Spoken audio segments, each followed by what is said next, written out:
Yo! What's up? Good morning mga pre! Alright, kamusta? Kamusta ang buhay-buhay dyan, no? Mga pakaramdam, mga kung ano-ano pang mga kaguluhan ng isip, no? So, ang init. Salamat nga pala sa pagsubaybay nyo sa paghaba ng buhok ko, no?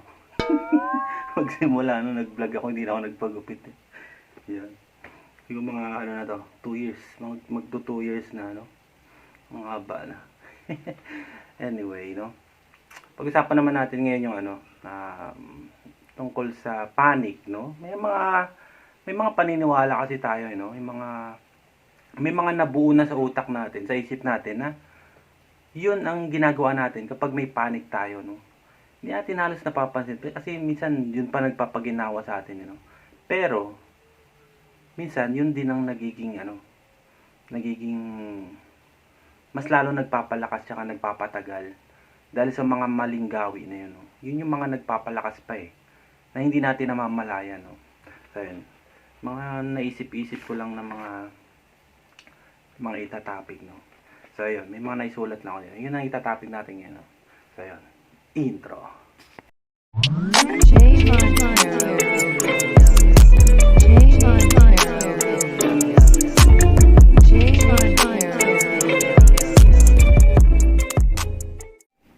So, yun na nga, no, mga pre, no? Ang init. Panic, no? Minsan kasi sa mga, I mean, pag inaatake ka na, no, nasa point ka na ng atake, nandun ka na sa sitwasyon, nandun ka na sa kinalalagyan mo na umaatake na siya, no? Meron tayong mga bagay na ginagawa na hindi natin napapansin na mas yun pa pala ang nagpapalala nung natin sitwasyon natin, no? Minsan akala mo doon ka gumiginhawa, yun pala yun lang pala nagpapatagal sa no? May mga ganun kasi. Pero depende, no? Depende sa kung ano yung nagpapaginhawa sa'yo, no? Kasi base kay Claire Wicks, no? 'Di ba sabi ko nga sa inyo, wala kang gagawin. Hahayaan mo lang siyang lumipas. Dahil adrenaline lang siya, no? Yun lang kasi yun eh. Wala namang ibang ano dun eh.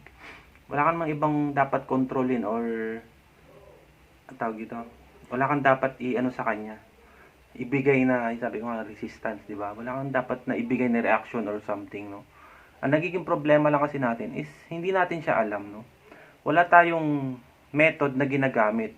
Ang ang ginagamit lang natin yung parang pang sarili natin, no? Parang yung nakasanayan na natin, yung alam natin doon tayo gumiginawa, no? Pero minsan yun pa yung nagpapalala, no? Minsan yun pa yung nagpapatagal ng proseso ng paggaling, no? Yun, di ba? Buga. So, bibigyan ko lang kayo ng ilan, no? Una natin yung taranta, no? Bakit ka ba natataranta? Nagpapanik ka, no? Hindi mo alam kung saan ka lulusot. Ayun na, tatakbo na yung isip mo na baka mangyari na naman yung nangyari sa akin noon. Ngayon, yun na kasi yun eh. Nagkakaroon na tayo ng ah, kondisyon sa utak, sa isip, na baka mangyari ulit yun. Kaya, nandun na yung takot, biglang lalabas na yun, no? So, ang minsan yun pa ang nagpapalala eh, yung pagiging taranta mo. Parang ang nag-aaligaga ka na, hindi mo alam kung anong mangyayari, anong susunod. Yan, nandiyan na yung takot, no? Ayun pa nagpapalala minsan eh. Kaya nga, alam natin yung method ni Claire Wicks, no? Pag ganyan, steady ka lang, hayaan mo lang siya. Ramdamin mo yun. Pero wag kang parang gano'n, wag kang kikilos, wag kang magbibigay ng something na alam mo magpapadagdag sa sitwasyon mo na yun, no? Ganyan na ganyan ako kapatid, no? Noon. Kapag nasa palengke, nagmamadali na ako niyan. Ito na naman, ito na naman. Tapos pag lumayo na ako doon, nawawala. 'Di ba? Wala namang pinagkaiba yung lumayo ka doon sa sitwasyon na yun eh. Ang mangyayari doon is, ang nangyayari lang sa katawan mo nun is naglalabas lang siya ng adrenaline, dulot ng trigger or something na naisip mo na connected. Kasi nga, nagkakaroon na tayo ng behavior, no? Kaya yung iba, tumatagal, tsaka ina-avoid na talaga nila lahat. Hindi na sila lumalabas, wala na silang ginagawa, no? Parang nasasayang yung buhay nila sa gano'n, yung mga panahon na ano, no? Yung iba, 7 years daw, 10 years na, yung mga nakakausap mo. Kaya kailangan nyo lang din ng proof, no? Or facts na namatay ka ba doon? Nangyari ba yung kinakatakutan mo? Na hospital ka ba? Natake ka ba? Minsan ganun pa eh, no? Kaya nga, pag nasa sitwasyon ka na, tataranta ka, gamitin mo lang yung ano, accept, yan, or pace, no? Hayaan mo lang siya. Dadalo yan, kapatid. So, yun yung una natin, no? Taranta. Sunod natin yung ano, pagpigil ng hininga, no? Ganyan na ganyan ako, no? Pinipigilan natin yung paghinga. Parang kinokontrol natin, no? Kontrol na. Tapos, merong mabagal, may mabilis, may malalim, may parang, yung tawag doon, mababaw, yung paisa-isa na hinga. Ganun, di ba? Nasa control natin yung kapatid. Ang nangyayari nga lang kasi, nasusundan lang siya. Yung takot mo na hindi ka humihinga, yung ginagawa mong hindi mo paghinga, yun na, sabay may lalabas na something sa isip mo na, ito na, kasi nagpapalpitate ka na, naghahabol ka na ng hininga, yun. Ginagawa lang din natin yun, kapatid. Kasi nga, hindi natin alam, no? Hindi natin nahihimay, hindi natin naiisa-isa yung ganong bagay. Kasi nga, mas focus tayo dun sa mas mabigat or mas ano na nangyayari sa atin, yung paghirap sa pagsikip ng dibdib. Nandun tayo nakapokus na eh. Pero yung pinakapuno nun, kaya sabi ko sa inyo, hanapin nyo yung pinakapuno, pinakaugat nung nangyayari sa inyo. Doon yung mapapatunayan yan. Doon yung masusolve yung problema na yan. Kapag hinanap nyo na yung pinakaugat ng problema, no? Yun. Ayan. Kapag nahihirapan ka na huminga, nandyan na yung mga resulta. Lalabo na yung paningin. Bisa nanginginig ka na, nangihina. Dahil ngayon sa pag yung parang kinakapos ka na ng hininga. Dahil nga rin sa ginagawa mong pagsunod doon sa nangyayari sa'yo, no? Ang ginagawa ko kasi niya noon, kapag hirapan ako huminga, may steady lang ako, tapos yung wala kang ginagawa, yung wala kang gagawin, wala kang pagkilos, obserbahan mo lang. Tapos yun, mararamdaman mo na parang nawawala siya. Ganun-ganun lang. Practice lang ng practice, kapatid, no? Kung sa iba naman, na wala namang panic, no? More on isip. Or dun sa iba na talagang malakas pa, no? Sobrang lakas, may panic disorder na talaga. Yan, mas kailangan nyo to, kapatid, no? Kaya, maigi pa rin na alam natin yung method, yung Clairvoyance method, no? Yung hahayaan nyo lang siya. Pakalmahin yung sarili nyo sa abot ng kaya nyo, no? Kakalma yan dahil tinutulungan na ng isip mo na pakalmahin yung sarili mo. Yung kumbaga yung anti-anxiety mo, yung kumukontrol na doon. Papababain niya na yon. Papabilisin niya yung parasympathetic para kumalma siya kagad. Ganun siya ganun siya kadali kung maiintindihan niyo siya, no? Mauunawaan niyo na kung bakit nangyayari yung panic attack, bakit na lumalabas si ganito, si ganyan, di ba? So, kung may alam na kayo dito sa panic attack, no? So, sa proseso or sa method, yon, mapadali nyo na yan. Kaya sabi ko sa inyo last vlog ang paraan dyan is mapabilis mo yung paghupa niya, no? Dati 3 minutes, 2 minutes, 1 minute, di ba? Hanggang sa naging seconds na lang, lalabas siya, papanik ka. Maya wala na, di ba? Mamaya ganun ulit, di ba? So, ganun lang ng ganun, no? Hanggang sa matutunan na ng isip nyo. Kaya nga, yung last vlog ko, yung papakalmahin mo siya, ma-establish lang muna, no? Or ma-normalize yung yung nervous system mo, no? Matuto siya sa katagalan, no?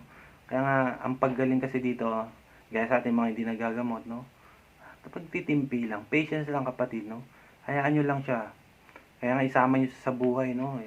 Diyan napapasok yung let time pass ni Clairvoyance. Lumipas yung panahon, no? Basta ang ginagawa mo is tama, no? Nandun ka sa tamang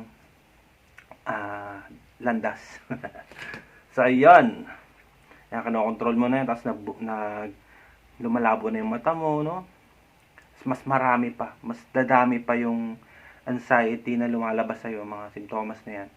Kung patuloy ka pa rin sa ganun, no?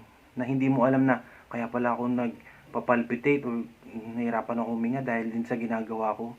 Dahil, the more na nahihirapan ka huminga, iniisip mo na nahihirapan kang huminga. Bakit hindi mo itigil na lang muna or hindi mo itigil. Hindi man kalmahin mo lang, no? Hayaan mo siya, magpalpitate ka diyan, sige. Laksan mo pa, putukin mo yung puso ko, parang gano'n.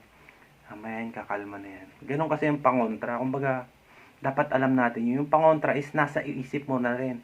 Diyan, kailangan ma-establish muna sa utak mo yun, no? Yun, di ba? Galit na galit. Yan, isa pa to. Yung pangatlo, yung lump on throat, yung pagbarat sa lalamon, hindi ka makalunok ng laway, no?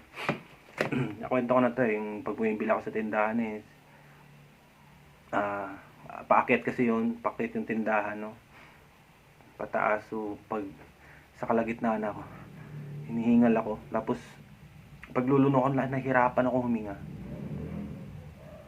Tapos para akong natataranta kasi hindi ako makalunok, no? So yun. Pero in just seconds lang, mapabalik ko naman siya kagad. So yung iba kasi, dahil nga hindi pa nila alam, no, magpapanik yun, magkukos ng panic yun, pero maya makakalunok ka din. Kasi nga mahirap yun.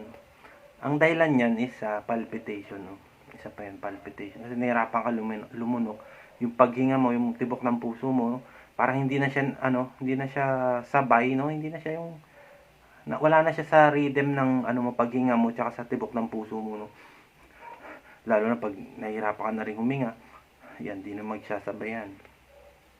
So, yun.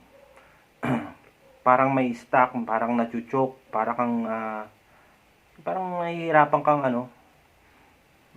kang lumunok ng kahit kaunting laway lang, no?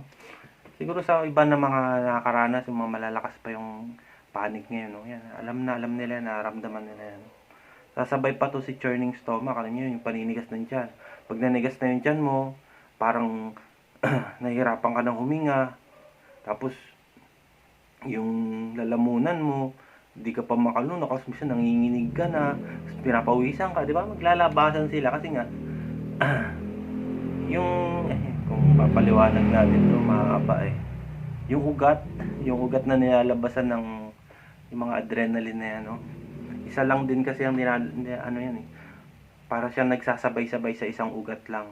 Kaya pag lumabas yung takot, may kasama na ring mga simptomas, no? Yun, ganun kasi yung explanation, kasi ang hirap ipaliwanag kasi nun.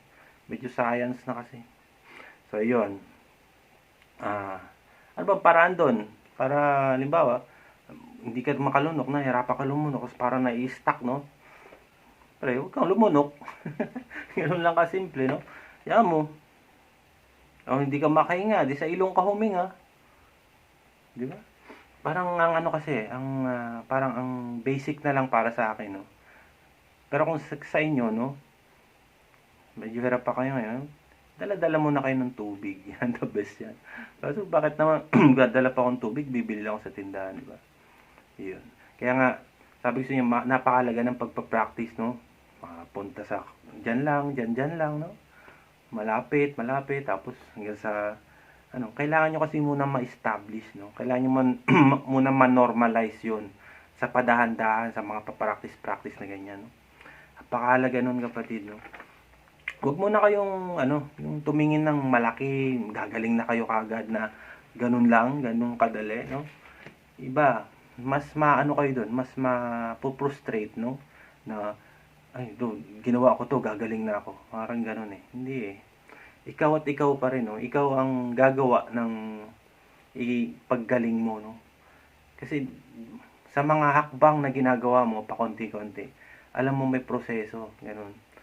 Dahan-dahan, simple-simple hakbang, no? Yan, napakalaga niyan.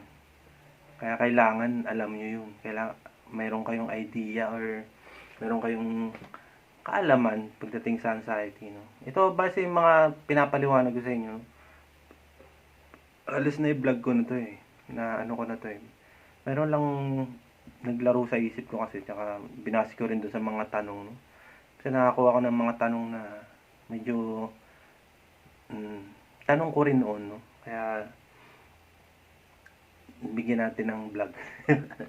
So 'yun, pagpansin sa tibok ng puso 'no, 'yan, isa pa 'yan. Ako dati nung nakahiga ako, kalakasan ng ano ko, 'pag nakahiga ako 'yan, pinapakaramdaman ko yung puso ko niyan, pinapakinggan ko. Minsan naririnig ko yung tibok ng puso ko. So, parang sobrang lakas na niya. Actually, hindi naman talaga natin naririnig yan eh. Dahil nga lang malakas siya, no? Tug, tug, tug, tug, di ba? Parang na ano mo siya eh. Parang nararamdaman mo, no? Ganun siya ka, ano kasi, ganun siya ka ah, kalakas ng anxiety ko noon. Kaya, siguro, na-develop na yung mga takot ko na ganun, na baka atakin ako sa puso, baka may stroke ako, baka may sakit ako sa ano, may something na kakaiba sa akin, baka meron talaga akong ano, may mga spot na ako sa bagay, mga ganun ba. So, kailangan natin ng patunay doon sa tulong ng doktor tsaka mga laboratory, no. Ayan, sa pulso, ayan. Yung pagpansin na yan, isang nakakaano din yan, nakakadagdag din. Kasi nga, nag-automatic na. So, kapag inisip mo na mabilis ang tibok ng puso mo, maglalabas ng anxiety yan. Matik yan. Pero kung alam mo na dahil may anxiety ka, tumitibok yung puso ko, mabilis, okay lang yun. Walang anxiety na nalalabas doon. Kakalma yun. Bababa yun. Pero kung patuloy mo pa rin natatakot ka dahil mabilis yung tibok ng puso mo, mas lalo yun. Yung iba kasi nade-develop na yun. Kumbaga tumatatak na sa utak nila na kapag tumibok yung puso nila na mabilis, magpapanik na sila talaga, no? Ayun, yun ang ano doon. Tapos yan, pag tumibok yung puso, may dyan na naman si paghahanap, no? Mag-YouTube, mag-Google, may TikTok, kung ano-ano nung hinahanapan mo, no?